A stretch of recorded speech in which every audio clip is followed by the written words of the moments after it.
Bu əziz qardaş deyir, bizə dəlil gətir ki, sünnə yalnız Əhl-i Beytdən götürülməlidir. Çox gözəl. Bu da sənin üçün dəlil. Lakin əziz qardaş, xahiş edirəm ki, mənlə birgə diqqət yetirəsən. Deməli, Albaninin Səhihül Cami və Ziyadətuhu kitabında səhih bir hədis var. Hədisdə deyilir: Allah Rəsulu belə buyurmuşdur: Mən sizə elə əmanət buraxıb gedirəm ki, əgər hər ikisindən möhkəm yapışsanız, məndən sonra heç zaman zəlalətə uğramayacaqsınız. O ikisindən biri digərindən daha əzəmətlidir. Allah Rəsulu burada iki şey tərk edir ki, əgər o ikisindən möhkəm yapışsaq, ondan sonra heç zaman zəlalətə uğramayacaq. Birinci şey hansıdır? Hansı ki, ondan möhkəm yapışsaq, heç zaman zəlalətə uğramayacaq. Deyir, Allahın kitabıdır. Hansı ki, səmadan yer üzünə uzanmış bir ipdir. Deməli, möhkəm yapışmalı olduğumuz birinci şey Allahın kitabıdır. Bəs yapışmaqdan məqsəd nədir? Məsələn, Quranı əlimizdə tutmalıyıq ki, heç zaman zəlalətə uğramayaq? Əlbəttə ki, xeyr. Heç bir ağıl sahibi bunu söyləməz. Əksinə, bundan məqsəd Allahın ayələrindən yapışmaq və onlara əməl etməkdir. Bəs yalnız Allahın kitabından yapışmalıyıq? Əlbəttə ki, xeyr. Çünki ardınca belə buyurur: Və itrətim olan Əhl-i Beytim. Çünki bu ikisi, yəni Quran və Əhl-i Beyt hovuzun kənarında mənə qovuşana qədər heç zaman bir-birindən ayrılmayacaq. Odur ki, bu ikisi ilə məndən sonra necə davranacağımıza diqqət yetirin. Deməli, Allahın kitabından və Allah Rəsulunun Əhl-i Beytindən yapışmalıyıq. Allah Rəsulunun Əhl-i Beytinə yapışmaq nə deməkdir? Onların yanına gedib onlardan yapışmalıyıq ki, zəlalətə uğramayaq?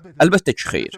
Deməli, yapışmaqdan məqsəd sünnəni Əhl-i Beytdən götürməkdir. Allahın salamı onların üzərinə olsun. Yəni gərək Qurandan və Əhl-i Beytdən götürülən sünnədən yapışaq. Allahın salamı onların üzərinə olsun. Əgər Quranın təfsirini başa düşmək və ondan yapışmaq istəyirsənsə, o zaman Əhl-i Beytdən yapışmalısan ki, Quranın mənalarını başa düşəsən. Bəs Əhl-i Beytin başçısı, hansı ki Allah Rəsulundan sonra sünnənin elmi ondadır, kimdir? Həmin şəxs möminlərin əmiri Əli bin Əbu Talibdir. Allahın salamı onun üzərinə olsun. Çünki Allah Rəsulu belə buyurmuşdur: Mən elmin şəhəri, Əli isə onun qapısıdır. Odur ki, əgər elm öyrənmək, Quran və sünnəni başa düşmək istəyirsənsə, o zaman Əmir əl-Mömininə müraciət et. Həmçinin Allah Rəsulu səhih bir hədisdə belə buyurmuşdur: Mən sizin aranızda iki xəlifə buraxıb gedirəm. Deməli, Allah Rəsulu bizə nə buraxıb getmişdir? Bizim üçün iki xəlifə buraxıb getmişdir. Birinci xəlifə nədir? Allahın kitabı, hansı ki, göy ilə yer arasında uzadılmış möhkəm ipdir.